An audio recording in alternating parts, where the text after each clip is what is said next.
How you doing, Bruin fans? Todd Reeves here with your UCLA Daily Report. Well, if you missed our first episode yesterday, you can go back and watch that one. I gave you a little background into myself and how I became a UCLA fan. Also, what to expect on this channel, and we talk a little UCLA men's basketball as well. And that's what we're going to talk about here for episode 2 on this Tuesday, March 10th, 2026.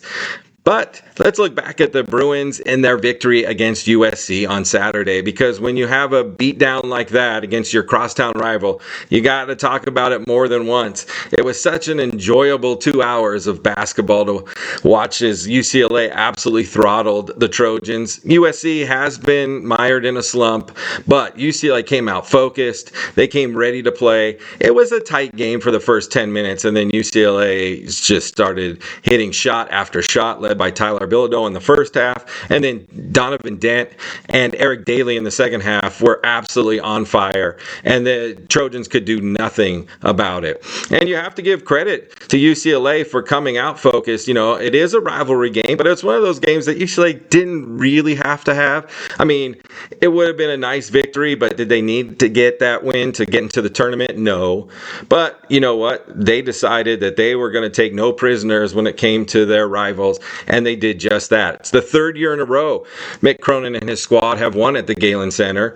A few years before that, it was an absolute house of horrors.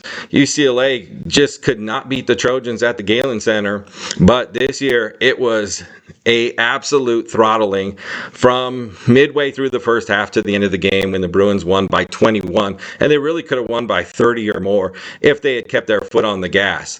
But when you have a team like that, you also have to give credit to not only the coaching staff, but the program. 19 buses were at Galen Center. They transported 1,000 UCLA students to the game. And I'll tell you what, that is something that you just love to see when it comes to the UCLA basketball program. I want to specifically shout out the men of Westwood, the fundraising arm of the men's basketball program. Boy, that they do wonders in this one. They're the ones that forked over the money to get the Bruin fans to Galen Center. And they were originally expecting about 2 or 3 busfuls of students, but they ended up with 19 buses. And Coach Mick Cronin put out a video talking to the students before the game, saying, you know, let's get over there to Galen Center. And they did, and they showed up in a big way. And you really have to give them credit, because a lot of times, you know, UCLA is known as being like, oh, this lethargic fan base, and, you know, they don't really show up at the Rose Bowl, and they don't show up at Pauley. But I'll tell you what, the students have always been spectacular when it comes to supporting UCLA athletics, and they were absolutely spectacular on Saturday night as well.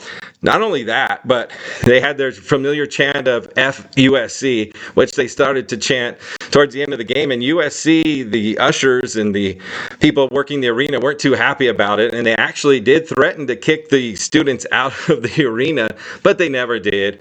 And UCLA dominated not only on the floor, but actually in the stands as well. And that's just something that's just awesome to see. And I hope that UCLA can, you know, make this more of a, not just a USC thing, but maybe we can get busloads of fans to wherever they go. If they play Arizona next year in Las Vegas, which is what I've read, then maybe a whole bunch of buses can head out to Las Vegas so they can cheer on the Bruins when they take on Arizona. Well, part of the reason there's so much enthusiasm for this UCLA basketball program is because how hot they are. They have won 4 of their last 5, and they've moved up into the 6th seed of the Big Ten tournament.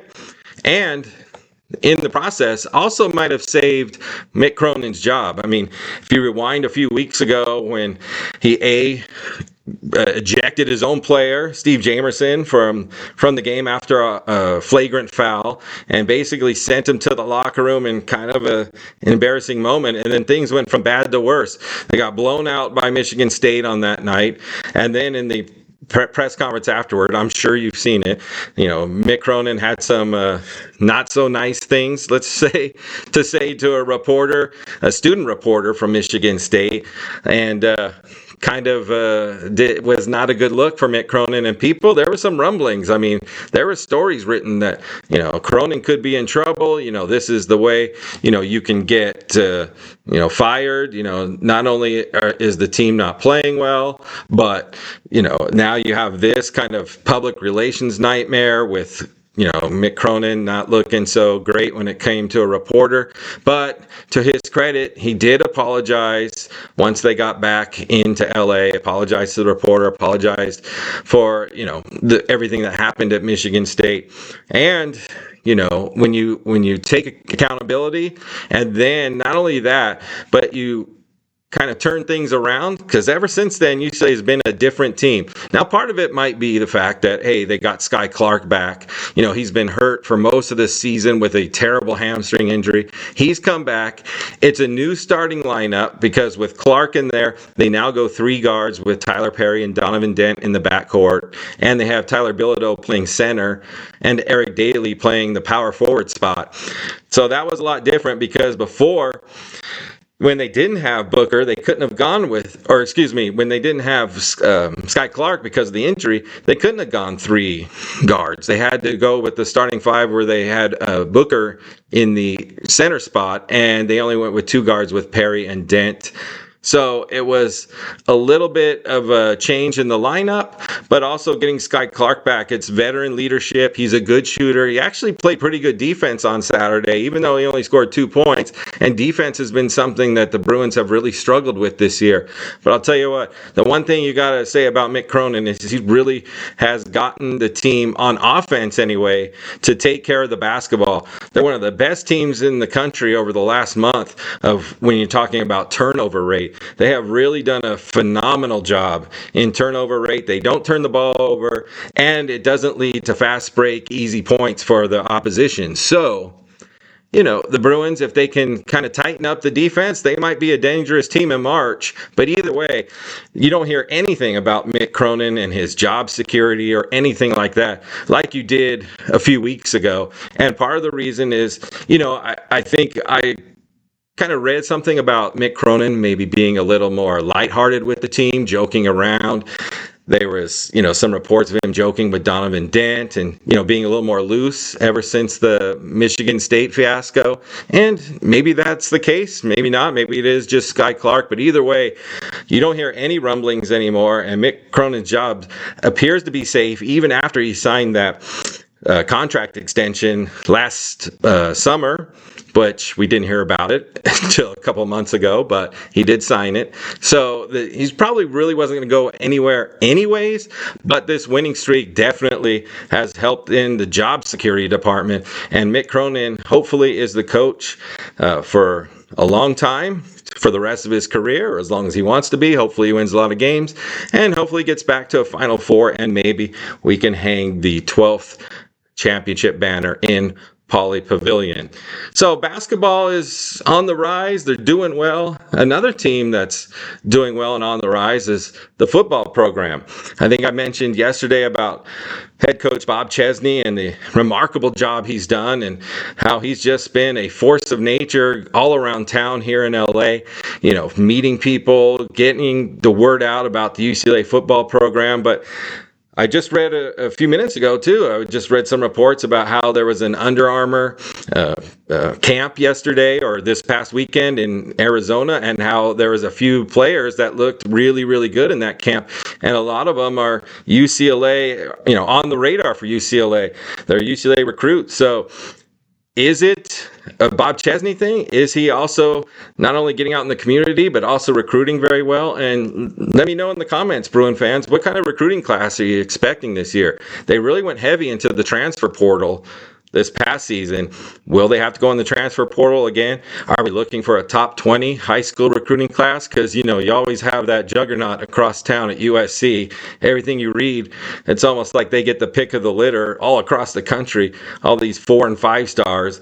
UCLA, on the other hand, then either has to get the scraps or just get, whoever they can. But it does not appear to be that way with head coach Bob Chesney. He seems to be really aggressive on the recruiting trail, including Maurice Jones, Drew's son, Deuce Jones Drew, who's up at Northern California. There was some talk that UCLA wasn't doing so well with him recruiting-wise, and now it's picked up again, and UCLA looks to be the leader for him. Who knows, where he goes or where he ends up. But right now, it's nothing but positive vibes when you talk about UCLA football recruiting, and we'll see if he's able to keep that going in the next coming weeks and months. I'm talking about Bob Chesney, of course, because he's been, like I said, spectacular. All over in interviews, talking, when you hear recruiting analysts talking about UCLA, how it's much different when recruits talk about the UCLA football program, and it all leads back to one person, and that's the coach, Bob Chesney. So we'll see what happens there. But before we go, just want to give one quick shout out. Let's shout out the UCLA women's basketball team. Number 2 in the country. The AP poll came out today, the final one before the NCAA tournament. They are number 2, still behind UConn. That team has only lost one game all season long. It was to Texas early in the year. And Coach Corey Close and her squad just won the Big Ten tournament. They're Big Ten champs. They didn't lose a conference game all year, and they absolutely destroyed Iowa in the final. I mean, it was a no contest from the beginning as the Bruins cruised to the Big Ten title. So I just wanted to give a shout out to Corey Close and the women's basketball team. Job well done. And anything less than a Final Four would probably be a disappointment. And I know UCLA fans are looking forward to the rematch against Connecticut. Last year, these two teams played in the Final Four, and UConn handled UCLA very easily last year. But this team has come back even stronger. They're full of seniors, and hopefully, if they do meet UConn, it would be for the championship. Hopefully they can get over that hump and get UCLA a women's basketball championship, which would be just outstanding. It'd be awesome for UCLA and the campus and Bruin fans all over the world. So that'll do it here for episode 2 on this Tuesday. We'll talk to you tomorrow for episode 3. Until then, this is Todd Reeves saying take care, everybody. See you, Bruin fans.